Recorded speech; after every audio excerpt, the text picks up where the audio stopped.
স্থায়ী নিয়োগের দাবিতে ডিওয়াইএফআই লড়ছে। ছোট ছোট মুড়িদের ভোটার সংগ্রাম। ডিওয়াইএফআই জিন্দাবাদ। কলকাতা কর্পোরেশনের অন্তর্গত কর্পোরেশন স্কুলগুলো বন্ধ হয়ে যাচ্ছে কেন? তৃণমূল কংগ্রেস জবাব দাও। এবং শিক্ষক নিয়োগ করতে হবে, এই দাবিতে ডিওয়াইএফআই লড়ছে। শহুরে রোজগারের প্রকল্পতে অবিলম্বে রাজ্য সরকারি কর্মচারীদের স্কেলে মজুরি বৃদ্ধি করতে হবে, এই দাবিতে ডিওয়াইএফআই লড়ছে। ভরাট করে কলকাতা শহরের ভারসাম্য এবং পরিবেশকে ধ্বংস করছো কেন? কলকাতা কর্পোরেশন জবাব দাও। এই অবিলম্বে কলকাতা শহরের পরিবেশ বাঁচানোর দাবিতে ডিওয়াইএফআই। শিল্প চাই, কাজ চাই, বাম পথে বাংলা চাই, এই স্লোগানকে সামনে রেখে গত 17 জানুয়ারি বক্রেশ্বর তাপবিদ্যুৎ কেন্দ্র থেকে আমরা এই কর্মসূচি শুরু করেছি। বক্রেশ্বরের পর পুরুলিয়া, কাটোয়া, একটার পর একটা চলছে। আজকে কলকাতা আমাদের রাজ্যের একটা সেন্টার, এখানে কাজের দাবিতে কর্পোরেশন অভিযান। অন্যদিকে দাঁড়িয়ে দার্জিলিংয়ে, শিলিগুড়িতে শিল্পের জমিতে শিল্প চাই, কোনো মন্দির মসজিদ নয়, এই দাবি নিয়ে শিলিগুড়িতে হচ্ছে, আবার কলকাতায় কর্পোরেশন হচ্ছে। মূল কথা কাজ চাই, কাজের দাবিতে রাস্তায় ডিওয়াইএফআই। প্রথম কথা হচ্ছে স্থায়ী কাজ চাই। যুব সমাজ, তাদের হাতে কাজের ব্যবস্থা করতে হবে।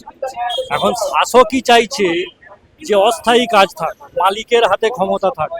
কাজেই আমাদের দেশের যে বিপুল যুব সমাজ, আমাদের রাজ্যের যে বিপুল যুব সমাজ, তাদের হাতে কাজ নেই। সেই জন্যই আমরা স্লোগান দিয়েছি, শিল্প চাই, কাজ চাই, বাম পথে বাংলা চাই। আমরা মনে করছি এই সরকারের দ্বারা কোনো কিছু বেকার যুবদের স্বার্থে কোনো কিছু করা সম্ভব নয়, তাই বাম পথেই হাঁটতে হবে। সেই জন্যই 17 তারিখ থেকে আমরা বক্রেশ্বর তাপবিদ্যুৎ কেন্দ্রের গেটের সামনে থেকে শুরু করেছি, কাটোয়া হয়ে, পুরুলিয়া হয়ে আমরা আজকে কলকাতায়। একই সঙ্গে আজকের দিনে দার্জিলিংয়েও আমাদের ডিএম অফিস অভিযান হচ্ছে কাজের দাবি নিয়ে। বেকার যুব সমাজ, তাদেরকে সঠিক পথে পরিচালিত করতে হবে। তাদের দুটো হাত আছে, উর্বর মস্তিষ্ক আছে, তাদের হাতে কাজ দিতে হবে।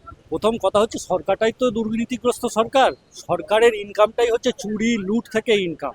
স্থায়ী কাজের ব্যবস্থা, নতুন শিল্প কর্মসংস্থান করা, তার থেকে বেকার যুবদের কাজ, সেখান থেকে উৎপাদন ব্যবস্থাকে সচল রাখা, এই গোটা পরিকল্পনাটাই আমাদের রাজ্যের সরকারের নেই। রাজ্যের সরকারটা পরিচালিত হচ্ছে দুর্নীতিগ্রস্তদের দ্বারা।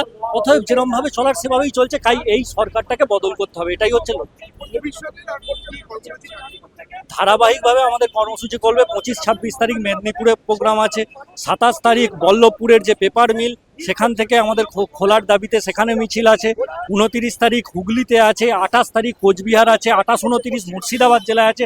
ধারাবাহিক কর্মসংস্থানের দাবি নিয়ে, স্থায়ী কর্মসংস্থান, তার দাবি নিয়ে আমাদের লড়াই, আন্দোলন, সংগ্রাম সংগঠিত হচ্ছে এবং সাধারণ যুবদের অংশগ্রহণ আমাদের এই মিছিল সমাবেশগুলোতে বাড়ছে।